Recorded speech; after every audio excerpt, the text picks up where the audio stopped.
Right, so good afternoon, everyone. Once again, my name is Sanda Nyoga, and I am the Principal Faculty Liaison for Law, Humanities, as well as Education. So if you are in the Science, Commerce faculty, or the Pharmacy faculty, you also have a dedicated Principal Librarian that can assist you with what we're going to be looking at today. So for today, we are going to be looking at an introduction to literature reviews as well as systematic literature reviews.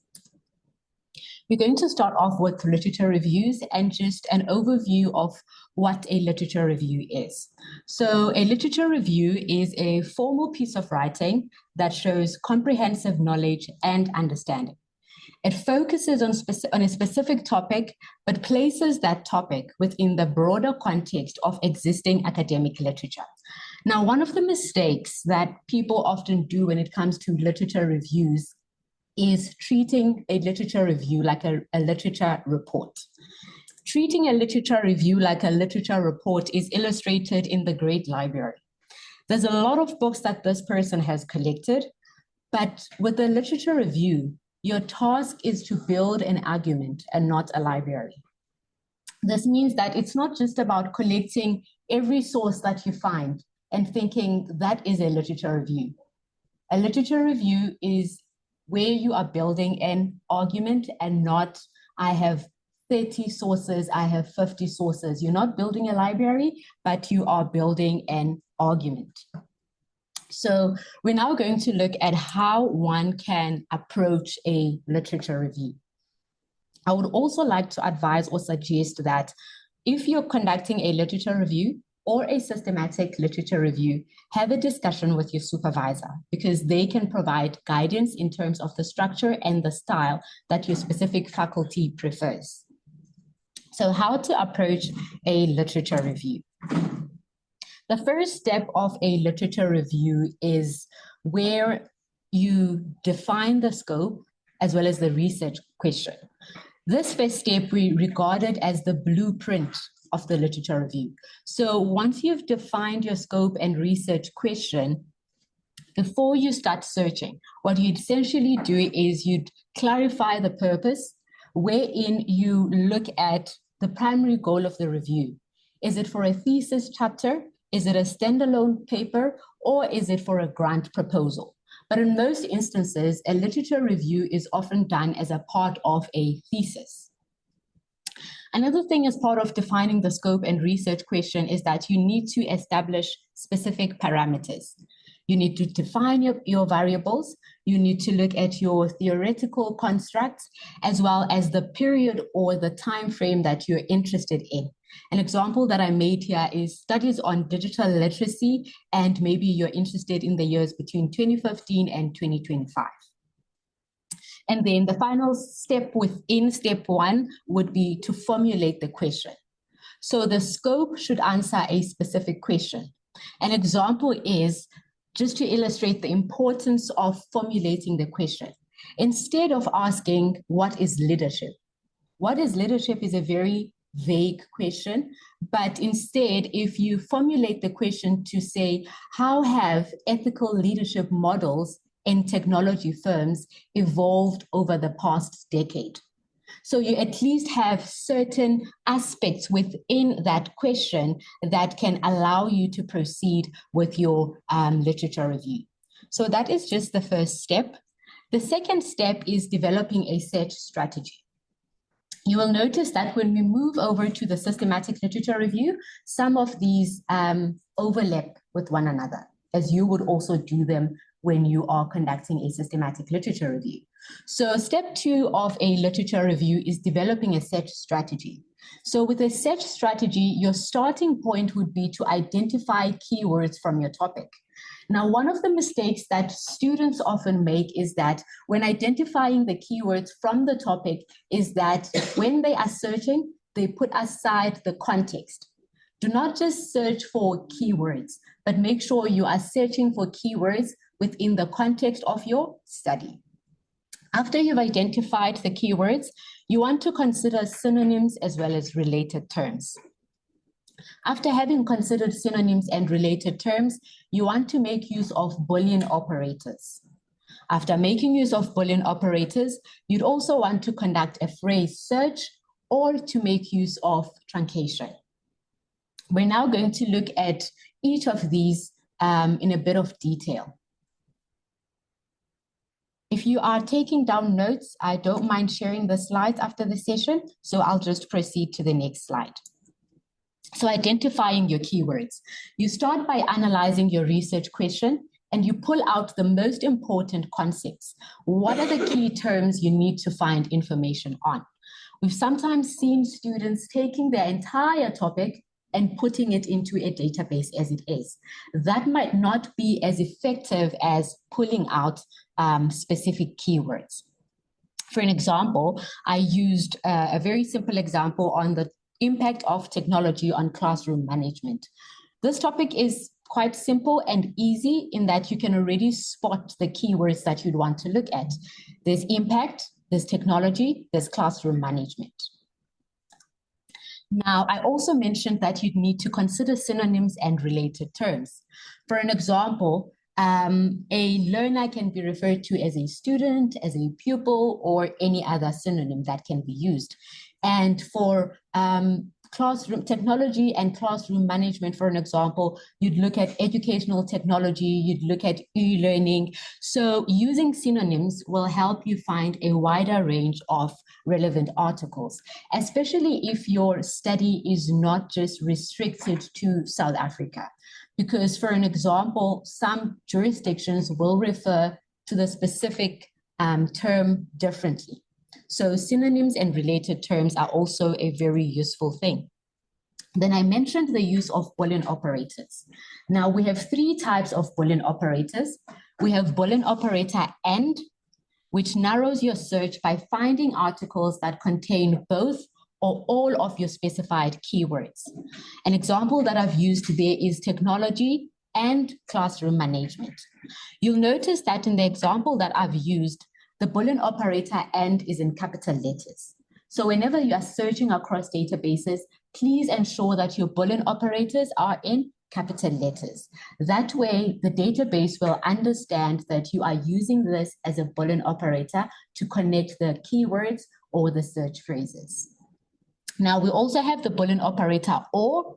The Boolean operator OR sort of broadens your search by finding articles that contain any of the two keywords that you would have entered. An example that I've given there is history or literature or philosophy. So if you're interested in journal articles that contain all of these three terms, you can use the Boolean operator OR. We also have the Boolean operator NOT. The Boolean operator NOT sort of limits your search by excluding a specific keywords from your results. For an example, if you are only interested in journal articles that speaks to criminal law and not specifically forensic or any other thing, you can make use of the Boolean operator NOT. So apart from using Boolean operators, another thing that you can do is what we call phrase searching.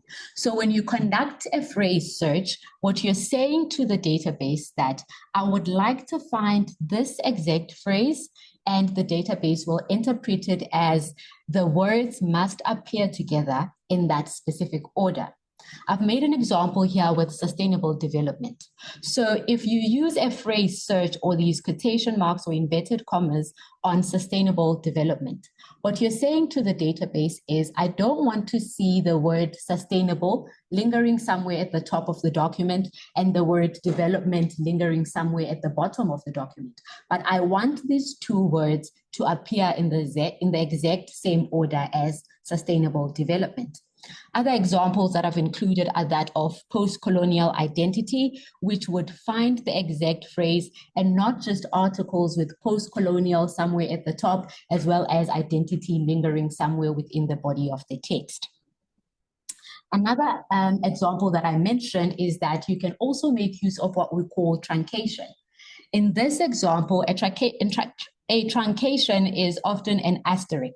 It is often used to find different endings or variations of a word and is placed at the end of the word stem. So examples that I've used there are if you would type in a database environ and then put in your asterisk, the database would find or bring back all results containing the words environment, environmental, as well as environmentally. The second example that I've used is educate, then asterisk. That would bring back results for education, educational, educator, etc. So making use of truncations also helps when you are conducting a search. Apart from using the first suggestions within step 2, you then move on to step 3, wherein you evaluate and select sources. And I term that as quality control. This is because not every result that you get is useful. So you must critically vet the sources that you find. You want to look for relevance. Does the source directly address your research question or a core concept? Because if you're just taking journal articles or books and they don't answer to your research question, that literature review is not going to help you in any way. You also want to look at the credibility. Is the author an expert in the field? Is the journal peer-reviewed? The reason why you also want to look at credibility is because we now have a lot of problems when it comes to credibility of sources with information overload and AI. So you want to look at the credibility as well.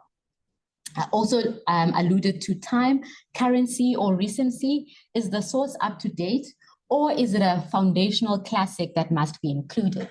Now, this varies from one study to the other or from one discipline to the other. For an example, if you are conducting research on the development in artificial intelligence, you might want to include sources from way back just to show us how it has evolved over time or over the years. But for some studies, currency or the time frame becomes very crucial in that any information maybe that's from 10 years ago might not be of relevance to your current study. So it's also important that you have a look at that. I also included one of the criteria for quality control being an initial filter, wherein you read the abstract and the conclusion first. If it passes, then you can save that source and move on to step 4. What I usually also suggest sometimes is that once you've found a journal article or maybe an ebook, what you can do is to use the control find feature and just try to search for your specific keywords there. If you do control find and then you type in your keyword and you see that there's only 2 of these highlighted, then that article might not be of great significance to your study. So the control find feature sometimes is very useful just to check how often your terms appear in the body of the text. So after step 3, you move on to step 4. Step 4, you analyze, annotate, and summarize.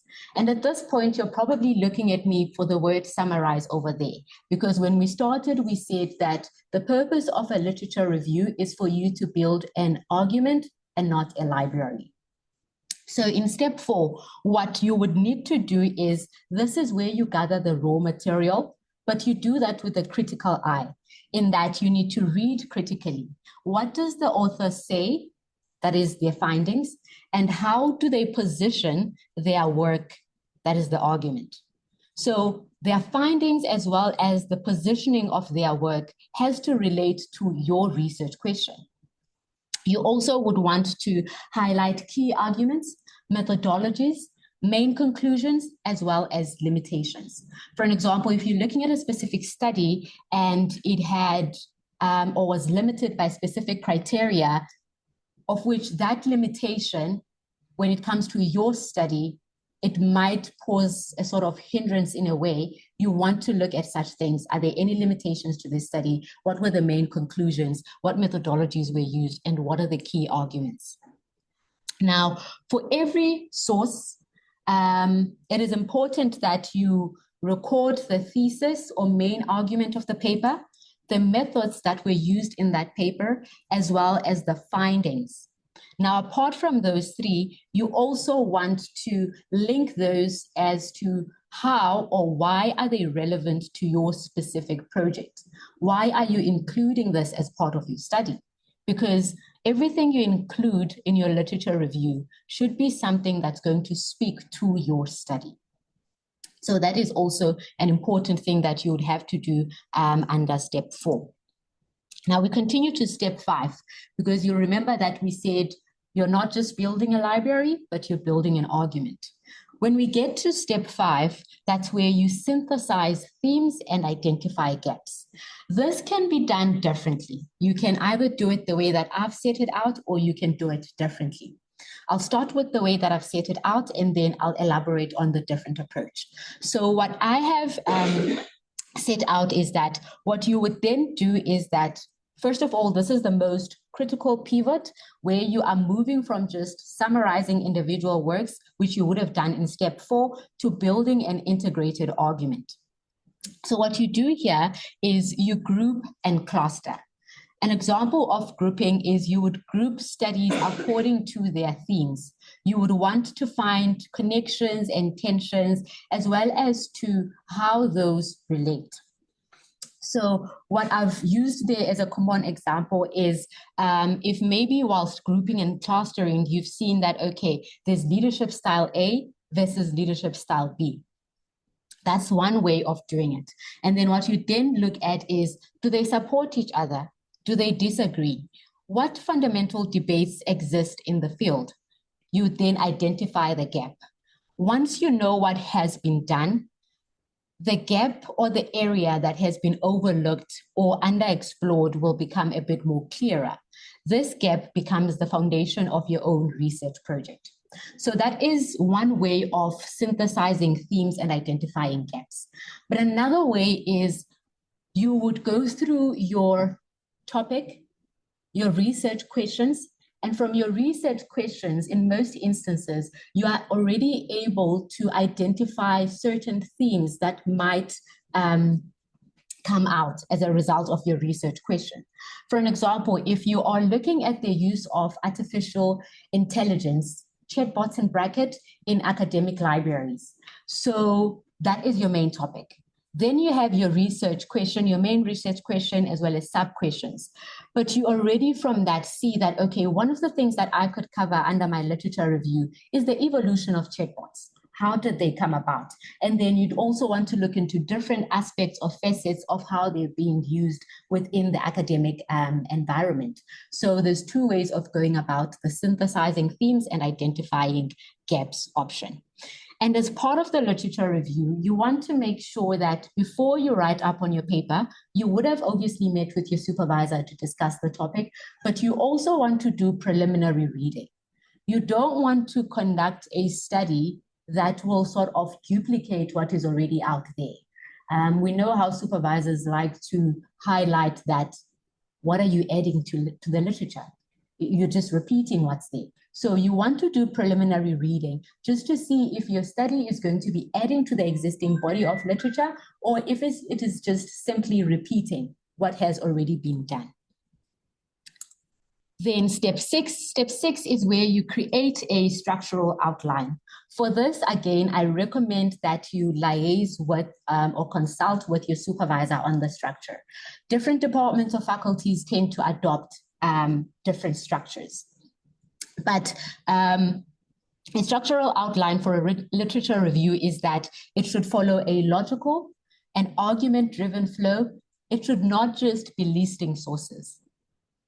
So it usually will have the introduction, the body, the conclusion.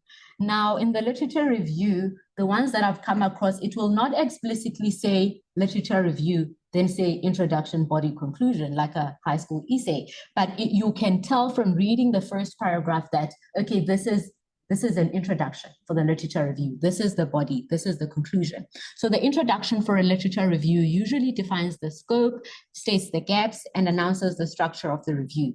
But again, this varies from one department to the other, and consultation with the supervisor is key. So after you've completed step 6, you then continue to step 7. Step 7 is where I advocate that you draft and revise with a critical voice. Drafting and revising with a critical voice is important because you don't just want to narrate to us what other people have said. but we also want to see and hear your own voice within the literature review. So you write the review to persuade the reader that your research is necessary. You also will want to use transitioning language as part of your literature review. For an example, phrases that show relationships, such as in contrast to Smith, blah, blah, blah, Jones, blah, blah, blah, suggests that, or this foundational work established the framework. Subsequently, researchers have moved toward. You want to use or to show us the relationships. You don't just want to list the sources there. So another important thing is maintain your voice. What usually happens with literature reviews is that the writer of the literature review, you'll find that somewhere along the line, they've lost their voice. We don't hear them. We hear what other studies have said. So it's very important that whilst citing others, ensure that the writing still belongs to you. So while citing others, ensure that the writing still belongs to you. But you also need to be very careful there, because ensuring that the writing belongs to you, sometimes people, I'll use the word overdo for the lack of a better word, that they are saying a lot, but they are not supporting what it is that they're saying. So you also need to be very careful of that. You want to support whatever it is that you are saying in the midst of it. So do not let sources summarize themselves. Always interpret their meaning for your reader. Now, it's also very important that you self-critique, wherein you ask yourself, does every paragraph that you're writing as part of your literature review, does it move the reader closer to understanding why my research is important, right? You need to ask yourself, is this a report wherein you've just written a summary, or is this a review wherein we can see the elements of it being an argument? So those are some of the elements you'd want to look at when you're doing a self-critique of a literature review. Now, I've been a student myself, and sometimes you'll write and think, this is amazing, this is great stuff. But when you meet with your supervisor, they have a different and varying opinion. So it's very important that you keep a close working relationship with the supervisor, so that the moment when you're not doing something right, you don't spend a lot of time doing something incorrectly. Liaise with your supervisor to avoid such. The moment it goes wrong, they can rectify, and then you go back to center. Now that was step 7. So for examples or samples of literature reviews, I would suggest that you check previous thesis or dissertations in your field or your faculty. They will sort of give you an idea of how literature reviews are written in your faculty, but they will also sort of give you an overview of how other students have tackled literature reviews. If we do have time after the session, I will maybe show you examples from Oxford University Press of what a bad literature review looks like, of what a good literature review looks like. We will now then proceed to systematic literature reviews. So systematic literature reviews, I like to refer to them as a bit more tedious a task than literature reviews. This is because they contain a number of steps that require much more effort, if I can put it like that. So what is a systematic literature review? So systematic literature review, before I just go on with the definition, it is very important to note that systematic reviews initially originated in the health sciences, but with time, other disciplines as well started hopping on the trend of systematic literature reviews. So they are more established within the health sciences field compared to other fields which might have just recently started looking at systematic reviews. But what a systematic literature review attempts to do is to identify, appraise, and synthesize all the empirical evidence that meets a pre-specified eligibility criteria to answer a specific research question. I think I should have probably highlighted some words here. So identify, appraise, synthesize all the empirical evidence, meets pre-specified eligibility criteria to answer a specific research question. So researchers conducting systematic reviews often use explicit systematic methods that are selected with a view that is aimed at minimizing bias to produce more reliable findings in order to inform decision-making. I would also suggest that if you are conducting research on systematic literature reviews or would like to read up on them, the Cochrane Handbook is a very useful guide for you to do so. So this diagram over here, which, okay, I hope it is visible, it sort of summarizes what it is that authors do when they are conducting a systematic review.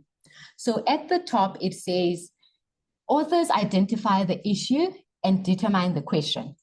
They write a plan for the review, which is the protocol. They search for studies. They sift and select studies. They extract data from the studies. They assess the quality of the studies. They combine the data, which is the synthesis or meta-analysis. They discuss and conclude overall findings, and then that filters down to the actual systematic review, which is then disseminated. So we're going to start with the first step. I'll try and look into detail for some of the steps that authors do. So a detailed overview of the diagram, the first one being to identify the issue and to determine the question. So it is very important that you identify the issue. And with this, again, I would strongly recommend or suggest that once you've identified the issue or the question that you want to answer, liaise with your supervisor, because sometimes a certain question is not fit for a systematic literature review. There are certain questions that allow you to carry out a systematic literature review, and there are certain questions that might make it impossible or difficult for you to carry out a systematic literature review because of its nature. So liaising with your supervisor, who is an expert, will most definitely help. So the first step, as I mentioned, is to formulate a precise as well as an answerable research question, often utilizing a structured framework like PICO. We're going to look at PICO as we continue with this, but this foundational stage is critical because it directly dictates the development of the search strategy, which is very important for a systematic review. And it also will direct the specific inclusion or exclusion criteria, as well as the overall validity of the review's eventual conclusions. Some of this will make more sense as we continue with this. So step 2, you write a plan for the review. That is the protocol. Over here, I have used the Prisma 2020 flow diagram, which is a protocol that can be used. So a protocol serves as the comprehensive blueprint for your research. And before you start with a systematic review, you must establish a strict plan that will define exactly how you will conduct the study. For an example, the Prisma protocol here. At the top, you can see that the Prisma protocol has the identification phase, the screening phase, as well as the included phase. And then you also have the identification. Let's just see if I can remove that. Okay. Oh, sorry, okay, there we go. You have the identification of studies via databases and registers, as well as the identification of studies via other methods. Tobita, do we usually share the PowerPoint with the audience? Okay, the PowerPoint will be shared with the audience and you will have more time to have a look at this Prisma flow diagram. But essentially what you would be documenting there is the records that you've identified. How many databases did you search through? How many registers did you search through? So that brings in some of the elements wherein I said a systematic review is more time consuming, if I can put it like that, or there's a lot more effort that's required in a systematic review compared to a literature review. So apart from the Prisma flow diagram, another thing that we would have to look at is searching for the studies. Now, some of the examples that we touched upon when we were looking at the literature review as part of the searching for resources, they also will apply here to the systematic literature review. Your Boolean operators, your keywords will also be relevant for a systematic review. But as you search for studies, your search needs to be as exhaustive as possible. You'll remember that we highlighted that when we're looking at what a systematic literature review was. So your search will need to be as exhaustive as possible and might include both published and unpublished sources. We often suggest that you make use of professional databases on which you can construct much more structured searches and comprehensive searches. Because what we've seen over time is that there tends to be an over-reliance on Google Scholar, or AI tools.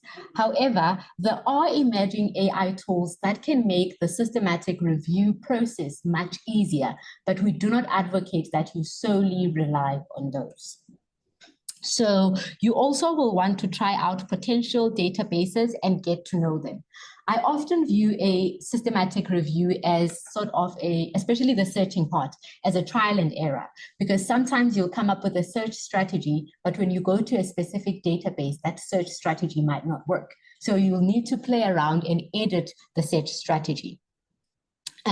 Some databases that use controlled vocabulary, which are subject headings, we have PubMed or Medline. They make use of medical subject headings, but other databases that are a good option to look at are Web of Science, Scopus, EBSCOhost as part of your systematic review. For a systematic review, you cannot just look at or make use of one database. You have to look at a varied number of databases.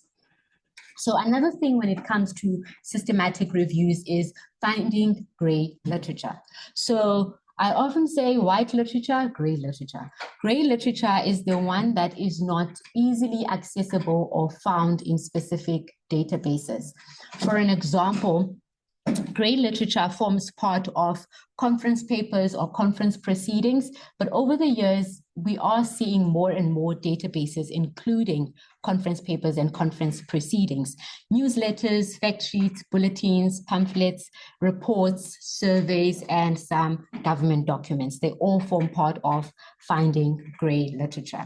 Now we're going to go ahead and look at the importance of defining a criteria before you search.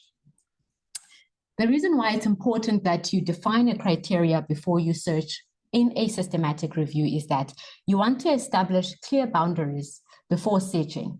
This is crucial because of the integrity that's required from the review. You also want to be thorough.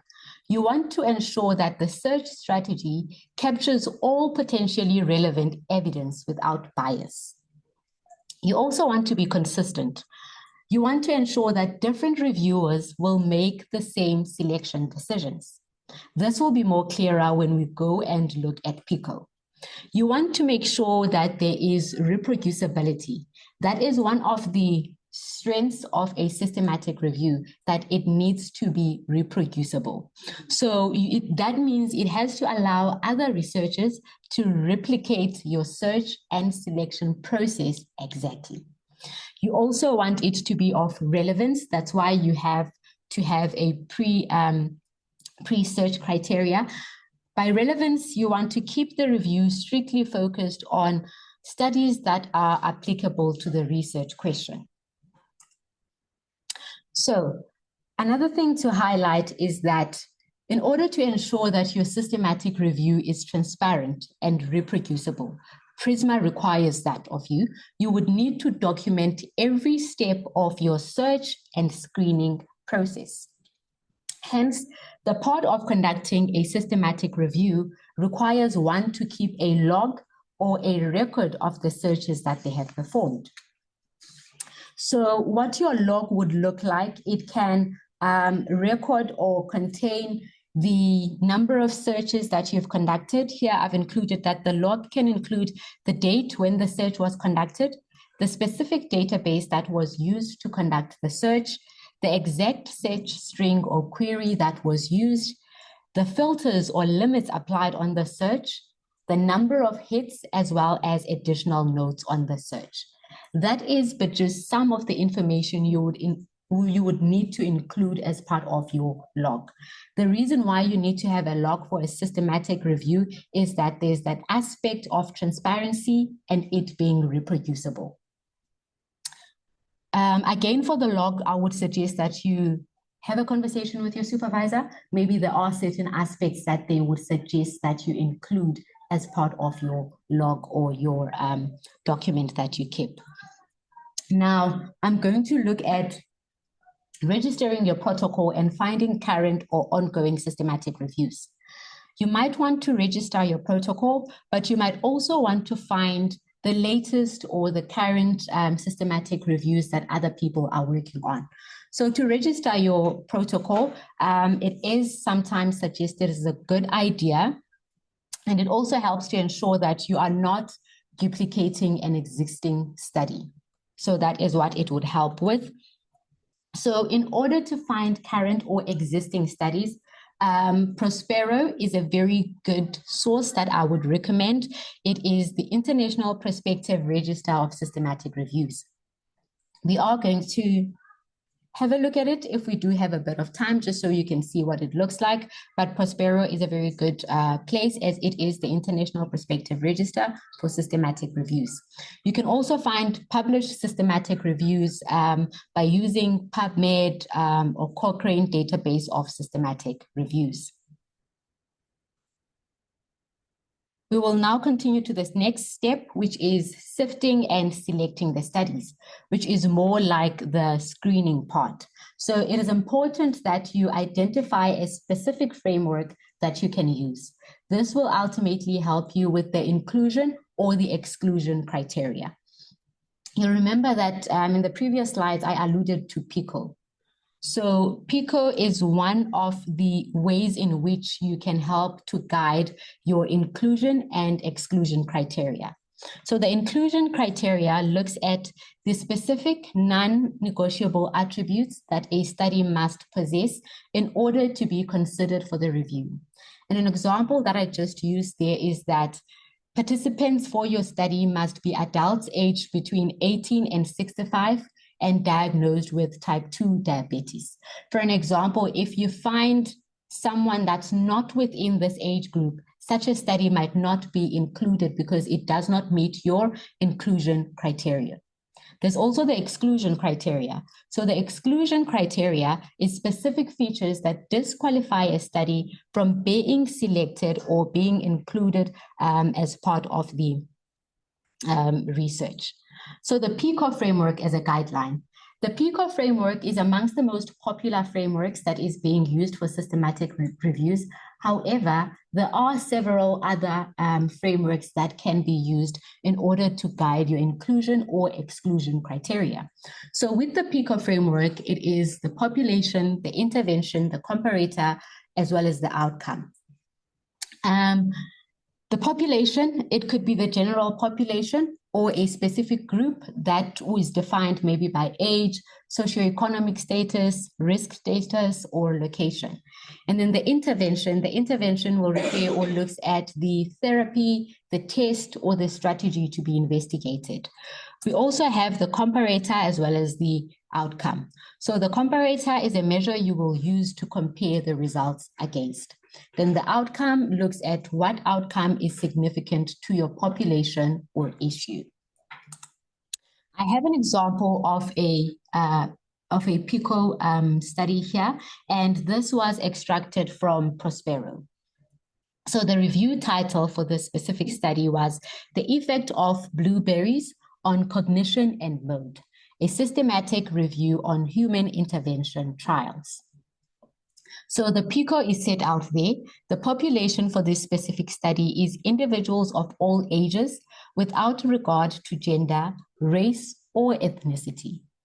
And then the intervention there looks at the supplementation with blueberries, relevant blueberry products, and this may include freeze-dried blueberries, etc. The comparator that the reviewer will compare it with is the placebo or control groups. Then the outcome was changes in cognitive function based on cognitive screening measures and so on and so forth. So PICO does help you in terms of what it is that you're going to include and what it is that you're going to exclude from your study. But like I mentioned, there's other frameworks as well. We have the SPICE framework. On the slide here, I've just tried including what SPICE stands for or what it includes. So we have the SPICE, we have the CIMO, we have the ECLIPSE, we have the SPIDER framework. All these are different frameworks that can be used in order to sort of guide your inclusion or exclusion criteria. But with systematic reviews, it's important to note that you don't just use these frameworks. For example, if you're using the SPIDER framework, you're not just going to say, okay, I'm going to include everything that falls within the SPIDER framework. Great. And then anything that falls outside of, I will not include. You need to give reasons for your exclusion. Reasons for inclusion need to be documented. Reasons for exclusion also need to be documented. So you can add that as part of the log that we had mentioned or alluded to previously. So these are the other frameworks that are there and can be used. So as part of this, I would like to also allude to specific tools that you can have a look at or go through. Covidence is one of the tools that's currently popular or making waves for systematic reviews. But Covidence is a paid-for subscription. It is useful in managing the entire systematic review life cycle from the initial screening phase into the full text review to data extraction, etc. But there is a free version that you can have a look at. That is Ryan AI. Ryan AI is also quite helpful when it comes to conducting reviews. So I would suggest that you have a look at Ryan AI. And should it be that you would like me to take you through Ryan AI and how it works or how you go about using it, you're more than welcome to reach out and we can sort out a date for that. But it is a helpful tool to look at as it simplifies the review process. Apart from these two, there's also another one that I would like to highlight, which is insightful.xyz. So what insightful.xyz does is that it utilizes a citation network analysis in order to bridge gaps in your search. It connects two distinct papers to show how they relate or analyzes a single paper to generate lists of similar, seminal, or state-of-the-art articles that may not share the same keywords but are conceptually linked to your study. So you can also have a look at that. And we also have another one, which I know a lot of people are using, which is Research Rabbit. Research Rabbit is mostly used for literature discovery, because what it does is that it visualizes citations as a network. For an example, what you would do is you would add a seed paper wherein you upload or import a seed paper to a collection. And what it does is that it will graphically map out related authors and papers in order to help you find relevant literature that you might have missed with standard keyword searching. So it can sort of lead you to other papers that you might want to consult or have a look at. I will now try to illustrate Prospero. We have a bit of time. I will now try to illustrate Prospero, and we will also have a look at Scopus for an illustration. For assistance with generating a search string, I would highly advocate that you meet with your faculty librarian or principal librarian so that they can help you to generate search strings. So we're going to try go through to Prospero. Let me see if I can exit here. Kabile, if you may just please confirm for me if my screen is still visible from your end. Great. So I've just Googled Prospero, normal Google search, and there at the top, we can see Prospero popping up. And this is what Prospero looks like. It will give you a brief information on what Prospero is about. So you can register your review with Prospero, but you can also use Prospero just to check current systematic reviews that are currently taking place. And just to illustrate that, I'm going to run a search, and I am not going to run a specific search. I'll just search for South Africa just to see.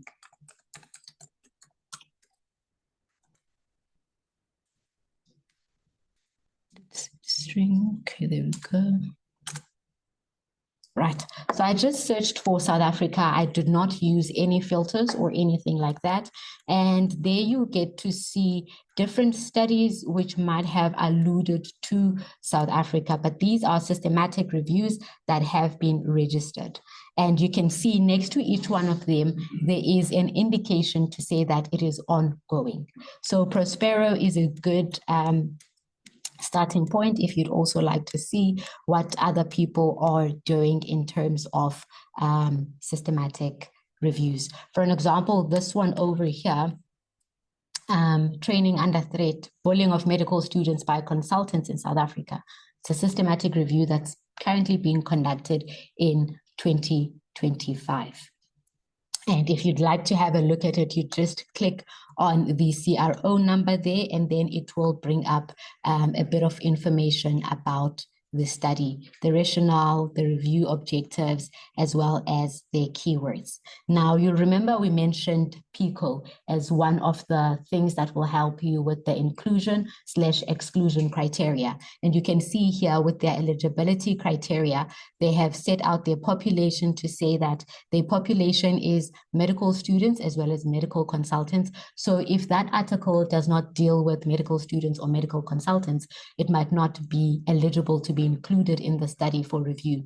Their interventions or exposures, they've included the bullying, mistreatment, harassment, and stuff like that. So what they've done with their eligibility criteria, they've highlighted that in terms of population, this is what we're including. In terms of population, this is what we're excluding. In terms of the intervention, this is what we're including, this is what we're excluding. The comparators there as well, they've included the study design as well as context as well. And then the timeline of the review, you can see when it was submitted and when it was registered, as well as the review timeline. So you can see the review timeline here, the end date for the systematic review, to show that systematic reviews do take quite a lot of time. And often what researchers like to do is to work with other researchers on a specific systematic review. Let me just scroll up to see if I can find that here.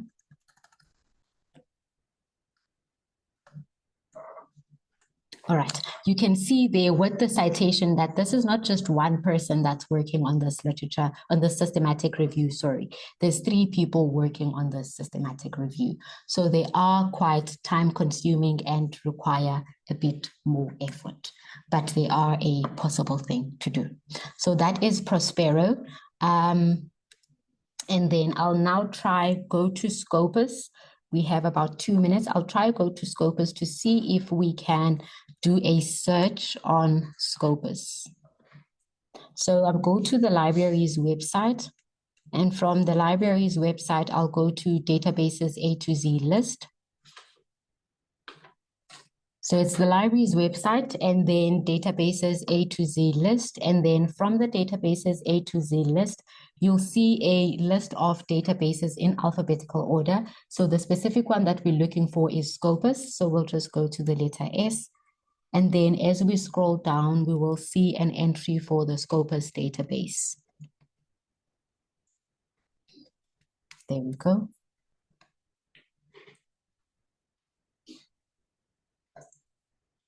Right, so this is what Scopus looks like. So what I'm going to try searching for here is, let's say for an example, you are searching for the effect of irrigation on sugar content in apples. The effect of irrigation on sugar content in apples. So there you can see that, okay, we're looking at effect, we want the effect, there's irrigation, there's sugar content, but then there's apples as well. So those are your keywords. So you can take your keywords and then try use Boolean operators in order to connect these keywords or to also come up with a search phrase. Now it's not an easy thing to do, but you just try play around with the keywords and test the keywords on a database. It's important to note that the same search string that you use on Scopus might not be the same search string that you use on Web of Science. It could be that if you copy this search string to Web of Science, you don't really get results. Then you might have to change or alter your search string. But remember that you need to document your search strings when conducting a systematic review. So here, what I'm going to try doing, I'm going to try putting the elements that we have spoken about as part of conducting a search. There we go. So I'll just go with effect of irrigation.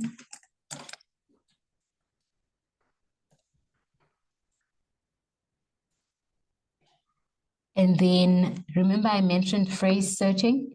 If you're not getting results, just check if your phrase search is correct. I can already see something that I've done here, but we'll proceed and then see if we do get set results. And then I mentioned Boolean operators. I mentioned we have 3 Boolean operators, Boolean operator and, Boolean operator or, as well as Boolean operator not. So you can either type in your search string here on the search bar, or you can go to the add search field option. I'm just going to illustrate what happens when we click on the add search field option. It will automatically use the Boolean operator and. So if you're going with that option, you can just here type in your search phrases and then add new search string, and then the Boolean operator will appear. If that's not the Boolean operator you want, you have the option to change it to or the Boolean operator and not. So there's that option as well. I'm just going to delete that. So we click on add search field, and then there was an option for us to go with Boolean operators there. So I'm going to go with effect of irrigation, or remember that Boolean operators need to be in capital letters, irrigation effect. Just need to change that. Irrigation effect, or irrigation regime. So you just try and think around the different keywords or phrases that can be used for the same thing. Irrigation regime, and then I'm going to close that, and then I'll use the Boolean operator and then I will then try search for the sugar part. Says, okay, I need to change the capital letters there. Soluble solids. Soluble solids, or soluble solids.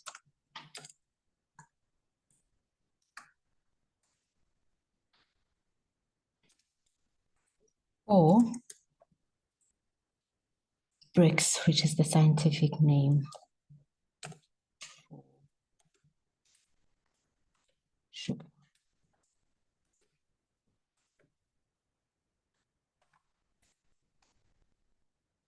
And then I'll put my last Boolean operator and then I'll go with the apples part of my search.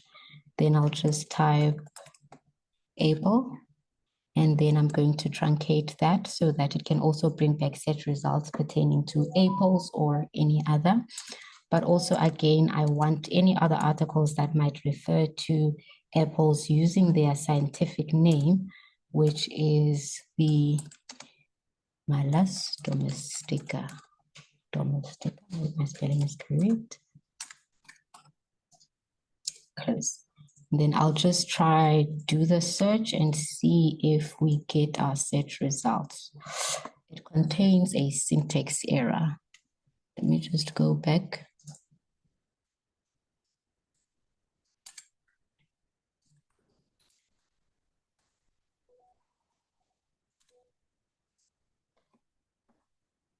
Of irrigation or irrigation effect. Okay, I think now I am getting some search results. Yes. So when I started, I did say there's already something that I am seeing. So these databases are quite picky. What I did was in the beginning was between the open bracket and the quotation or inverted comma, I didn't leave space. And for that reason, it was saying syntax error. But the moment I opened up a bit of space, I started getting search results. Mind you, I did not change this across the other search phrases that I have as part of my search string. I just changed it at the beginning and I am getting results. So here I'm getting 15 search hits. So when you're doing the systematic review, you would then take the search string that you've used. For an example, you start with the date as part of your log. Today's date is the 26th. So you'd note down the 26th of November, 2025 as the date. And then the specific database that you searched in, you'd specify that you searched on Scopus. And then the exact search string that you used, you would copy the search string as is that you use and paste it there.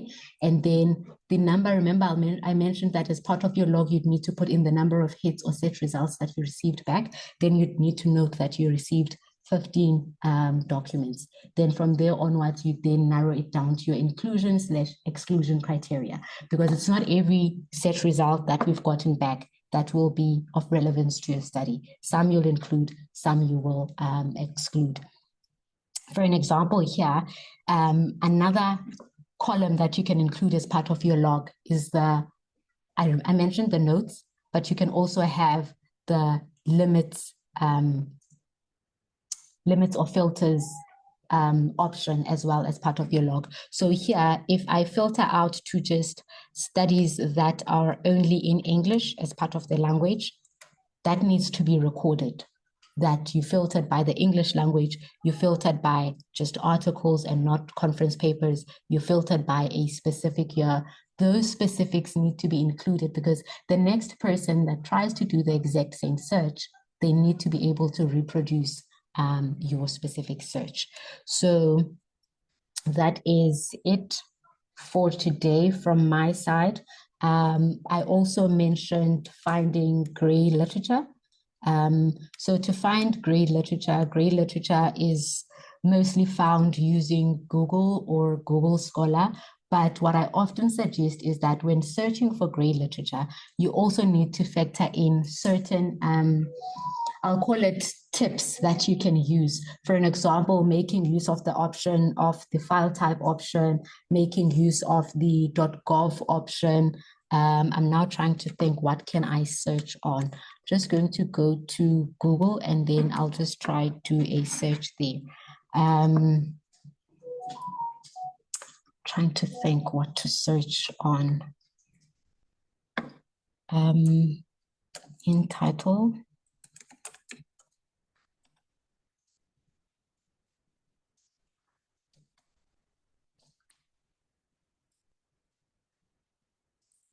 Fee dismissal. That's the only thing that's coming to mind.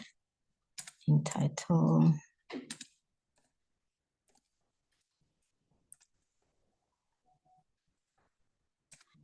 Dismissal.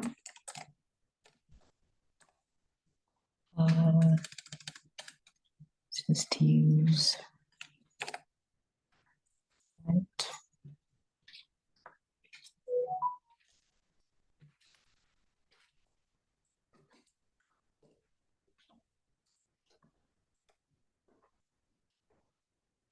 So I'm just going to try this search and let's see if we get something there.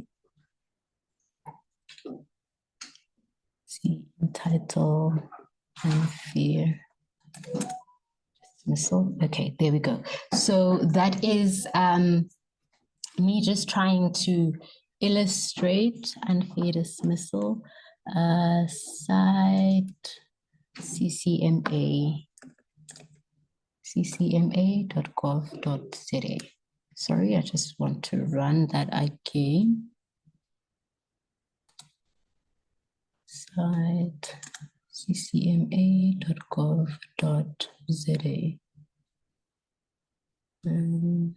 Okay, there we go.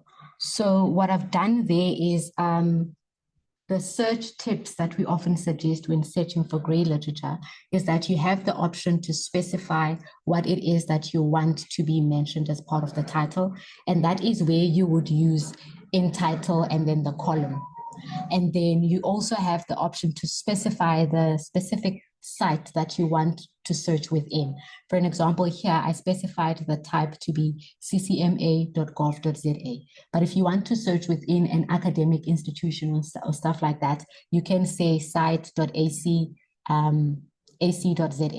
in order to specifically say, I just want to search within academic sites. For an example, the AI overview that comes back does a great job in explaining what I've just done here. It says information regarding unfair dismissal, including what constitutes it, the referral process, blah, blah, blah, can be found on the CCMA website.